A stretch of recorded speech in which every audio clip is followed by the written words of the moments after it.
Antes de começar esse vídeo, deixa eu te contar uma parada rápida. Você sabia que 0,1% das pessoas que assistem aos vídeos aqui do canal ainda não são inscritas? Mano, isso é quase ninguém. Então já aproveita agora, desce aí, clica no botão de inscrever-se que é de graça e não vai machucar.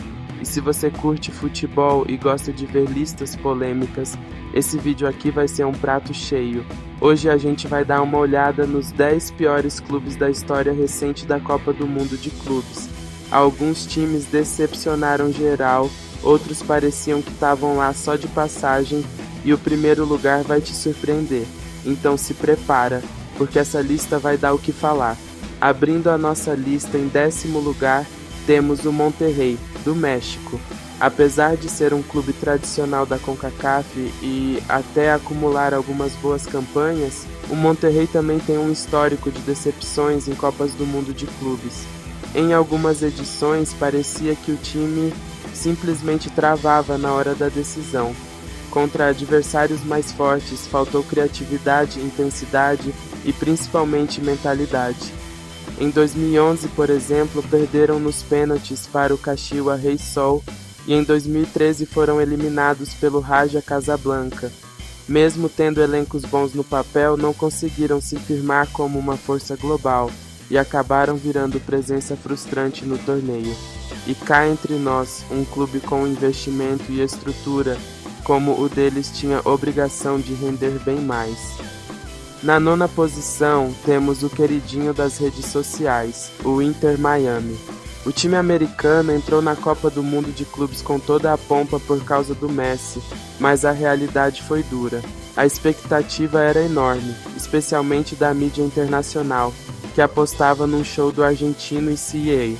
Mas o que vimos em campo foi um time mal entrosado, sem padrão tático, e com muitos jogadores ainda tentando entender como funcionava o nível do futebol fora da MLS. Parecia um elenco montado às pressas para vender camisa, mas sem alma dentro de campo. E mesmo com o maior jogador da história em campo, não deu liga. O Inter Miami não conseguiu ir longe e saiu do torneio como uma das maiores decepções da era recente. Um clube que tinha tudo para ser protagonista, mas acabou se afundando na própria hype. 8º lugar, Al Ahly, do Egito. Apesar de dominar o futebol africano há décadas, o Al Ahly nunca conseguiu mostrar a mesma força no Mundial. Em diversas participações, o time egípcio sofreu contra adversários medianos e demonstrou pouca capacidade de reação. Em 2005, por exemplo, terminou em 6º lugar, sem vencer um jogo sequer. E mesmo quando conseguiu ir um pouco mais longe, como em 2006, foi mais por falta de adversários fortes do que por mérito próprio.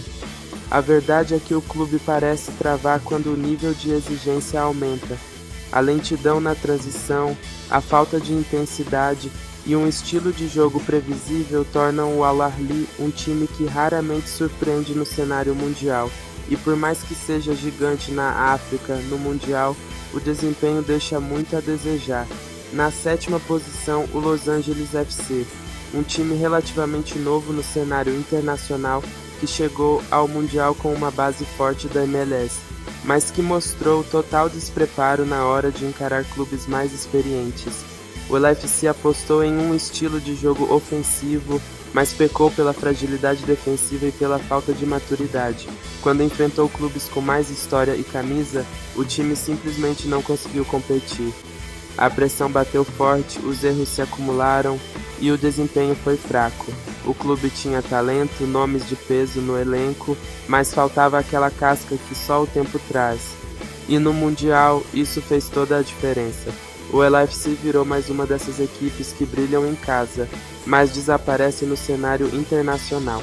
6º lugar, Auckland City, da Nova Zelândia. Sim, eles já participaram várias vezes da Copa do Mundo de Clubes.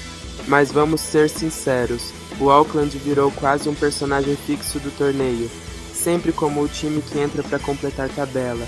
Em várias edições foi eliminado logo na primeira fase com atuações apagadas e derrotas previsíveis. Apesar de uma campanha surpreendente em 2014, quando chegaram às semifinais, o clube normalmente entra como azarão e sai como coadjuvante. A limitação técnica e o baixo nível da liga local pesam muito. É um time organizado, disciplinado, mas falta talento bruto, experiência e competitividade. Em quinto lugar temos o Pachuca, outro representante mexicano que ficou devendo. O clube até chegou no Mundial com um elenco competitivo e uma torcida animada, mas na hora H o desempenho foi extremamente abaixo do esperado. Em 2007, por exemplo, o time foi eliminado pelo desconhecido Étoile du Sahel da Tunísia. Em outras participações, o padrão se repetiu. Muito toque de bola improdutivo, finalizações ruins e uma postura que parecia mais preocupada em não perder do que em vencer. Faltou ousadia, criatividade e principalmente frieza nas decisões. O Pachuca é um clube de tradição na CONCACAF, mas no Mundial de Clubes virou sinônimo de frustração para seus torcedores. E quando se espera um mínimo de competitividade sair de forma precoce, vira motivo de crítica pesada. Em quarto lugar, o Seattle Sounders, dos Estados Unidos, um dos clubes mais fortes da MLS, mas que no Mundial mostrou o quanto o futebol norte-americano ainda precisa evoluir para brigar com os gigantes. O Seattle chegou empolgado após conquistar a Conca Champions, mas na hora de encarar um adversário minimamente qualificado, travou. Faltou repertório, intensidade e principalmente postura. O time parecia não acreditar que podia competir de igual para igual com os adversários. Resultado, foi eliminado sem fazer muito barulho, jogando um futebol previsível e sem brilho, um desempenho que decepcionou os torcedores e mostrou que só estrutura e investimento não bastam, é preciso também tradição e alma dentro de campo. O Seattle entrou grande e saiu pequeno. No nosso top 3, o bronze vai para o Ulsan Hyundai da Coreia do Sul. Apesar de dominar o futebol sul-coreano em alguns momentos, o clube decepcionou no cenário mundial. Em 2012, por exemplo, foi derrotado nos 2 jogos que disputou, mostrando um futebol sem identidade, lento e burocrático. O time parecia perdido em campo sem qualquer plano B quando as coisas não davam certo. O Ulsan é um clube com uma base técnica razoável, mas falta ambição. No Mundial, onde cada jogo é uma final, esse tipo de apatia cobra caro. E eles pagaram, viraram um daqueles times que ninguém lembra muito justamente porque nunca deixaram uma marca significativa no torneio. E num campeonato curto como o Mundial, isso é fatal. A medalha de prata vai para o Wydad AC do Marrocos, um clube que até tem conquistas continentais importantes, mas que quando pisa no palco global, parece um time totalmente diferente.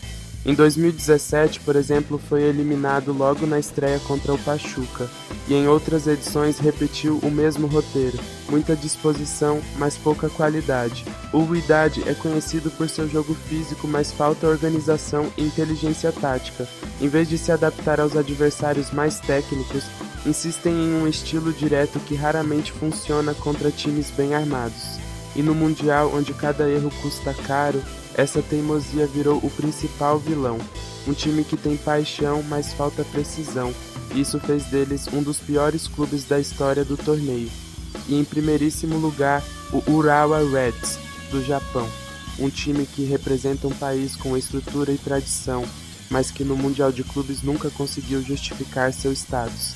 Em 2007, até conquistaram o 3º lugar, mas nas outras edições em que participaram, o desempenho foi muito fraco. Em 2023, por exemplo, entraram como campeões asiáticos, mas foram atropelados com uma facilidade absurda. Um time sem criatividade, apático e sem nenhuma reação dentro de campo. Parecia que estavam ali só para cumprir tabela. A torcida esperava um desempenho digno, mas recebeu uma aula de como não se jogar uma competição internacional. Por isso, o Urawa Reds fica com o título simbólico de pior clube da história recente da Copa do Mundo de Clubes. Se você concorda ou discorda, comenta aí embaixo. E claro, não esquece de se inscrever.